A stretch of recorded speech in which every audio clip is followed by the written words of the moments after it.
สาเหตุมันเด็กอยู่บ่อนั่นมันอะไรที่เอาลมนะว่าถ้าเขาขึ้นมันข้าวจะมาขาดเลยมาดิน้ำเน็ตยังไม่เข้าเย็น โอ้ยบอกเข้าไว้บนนั่งแทงหลายอยู่ ไฟไหม้ปลา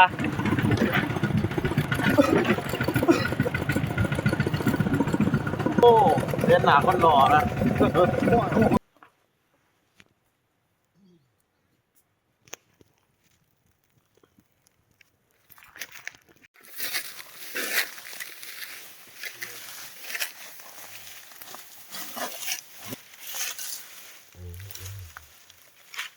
ครับนี่ฮักใหม่ไปดูเด้อพี่น้องเอ้ยใส่กับหนูเลย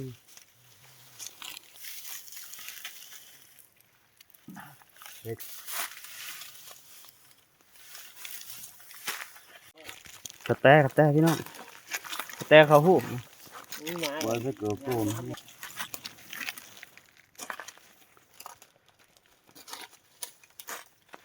โอ้ยหมอเนาะว่าตีตรงนั้น เล่าเลย นี่เห็นบ่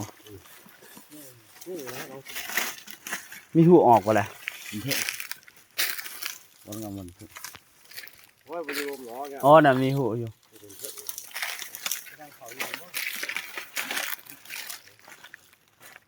ควันออกใส่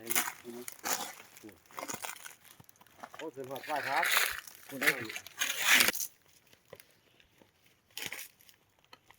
เอาบ่ตามมา เล่าเนี่ยดิ อันนี้มันบอกมันปี บักกระแตเขาโกน เจ้าบอกดินี่เอามา แม่นแล้วนี่ เรื่อง แม่นแล้วเห็นแนวมันเนี่ย มาตายบ่ตายบ่ไหนถ้าเราถึงบ่ตาย ตายเลยอะ ออกมาลูก แม่นแล้วนี่ ดึงเอาราคาที่ว่า เฮ้ยนี่คืออยู่นี่แม่นแล้วโอ้ยข่อยอันคนอ่ะ ราคามึงนะมันจะออกง่าย เอาไปเลยเอาพันไหน เขาโกน ไปให้ผม ลุงหลาดเทนเลยมันเนาะ ตั้งลูกกูไปตัวตั้งนี่หมากี่จานมันไปออกมาออกไปออกไป เฮ้ยเอาออกมาได้ ตายเพาะ ราคาดี พาแต่มันจกบ่ได้ ราคา เราเอาอย่างนี้หน่อย ใหญ่เติบ ราคา ใหญ่ดิ ราคายิ่งเจ้าคือเลยทีนะกันทอดคอยราคามันสิวะ พูดไปหน่อยเนาะ เอาอีก เอาพังบ่ละใส่โอ้ยออกไปละ มันตายบ่เฮ้ ตับโตมัน อันนั้นว่าบ่ตายของเรา โอ้ มันอวยบ่ได้ก่อนมันตายบ่มันอวยบ่ได้มันตายโด อวยกลับขึ้นมาได้ โอ้ไปตัดไรบ่ล่ะ มันอยู่ในกอไผ่ที่มันต้นลงมา เอาตัวบัง ไม่แล้วโอ้กระแตโอ้แต่โอ้ตรงใหญ่มันได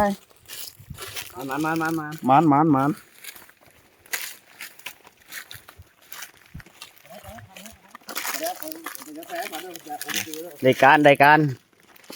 ไหนดูทิ้งป่า ผลงาน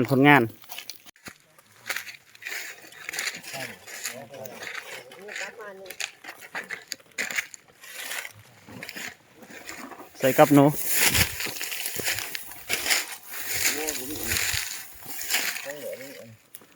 ทางมันทางเห็นทาง น่าสนด้วยใคร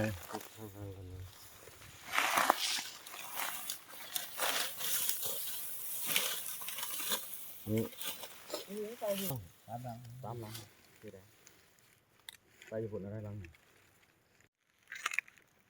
หมึกตุ้มกา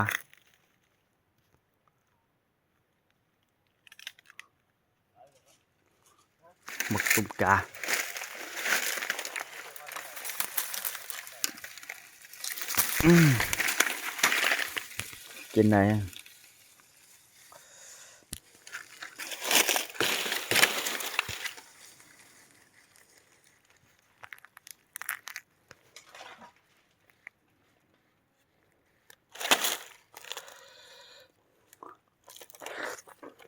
หวานๆหน่อยหนึง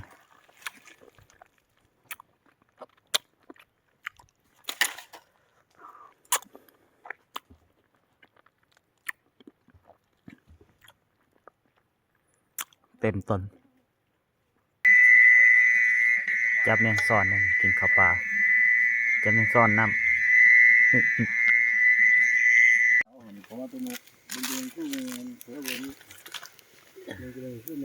ต้มกระแตกับหนูขัวแมงซ่อนพูดนะทีมงานเฮา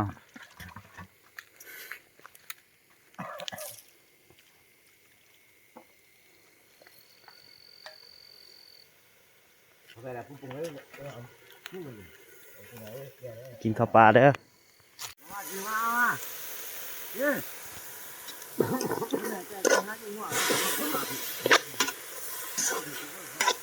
ทีมงานพ่อครัว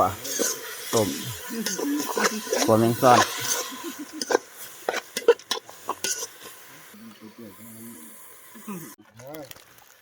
คือบ่ใจมันเบิด ใจทั้งหมดเป็นกรรมเพื่อนลายเอาเที่ยว มาเลยกินข้าวปลา แกขวดเท่าไหร่ต้มโน้ต้มกระแตกับหนูคนนะทีมงานเรา งานคุณภาพ โอ้สองจุดสี่ยิง แหน่ยามนี่สิบ่อยากกินอีกแล้ว แก่กันนะแก่ หอมคมลำ เพื่อนพักกันกินจนไปบ่เป็น2 คนเพิ่น นี่ได้มาเลย มาเลยกินข้าวต้องกันเบิดทุกคนเอาพี่จะได้คักบ่ ขม คม ขมแห้งเลยวะใส่ได้ผล คมขี่กับใบ ใช่ไปกับเราขึ้นจบเลยแล้ว แซ่บ ขี่หอยถิ่นพอดีไอ้นอน บ่ได้สิเลยโอ้ยทุกคนมาแห้งคักทุกคนมาแห้งแบบบ่ถิ่มบ่น้อยบ่ พอถึงแล้วทำไมถึงพอดีวะก็ถิ่นขี่ไม่วัดอ่ะตกหัวเสีย แล้วน้อยดำเนี่ยเขามันกินนักกินพวกเผ็ดกว่า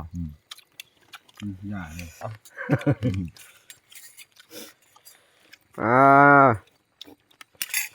กินต้มนูต้มกระเตแซ่บเด้อพี่น้องเด้อแซ่บเด้อแซ่บโอ้ครับกินข้าวปลาแซ่บ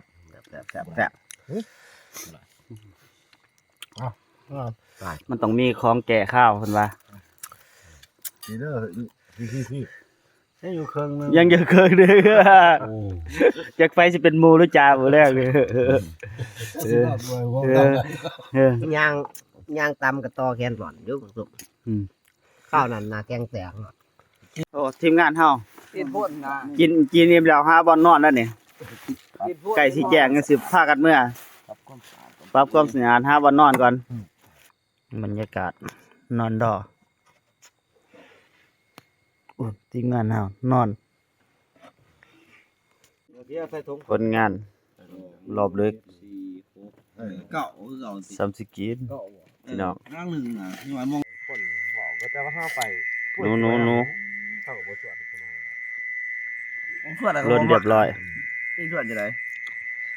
กินไปเรื่อยๆนี่ยกหนึง ส่วนมาบุบาเรากินเนาะส่วน เพื่อนแล้วทีมงานเฮาดาวเพื่อนแล้วแจ้งโคโล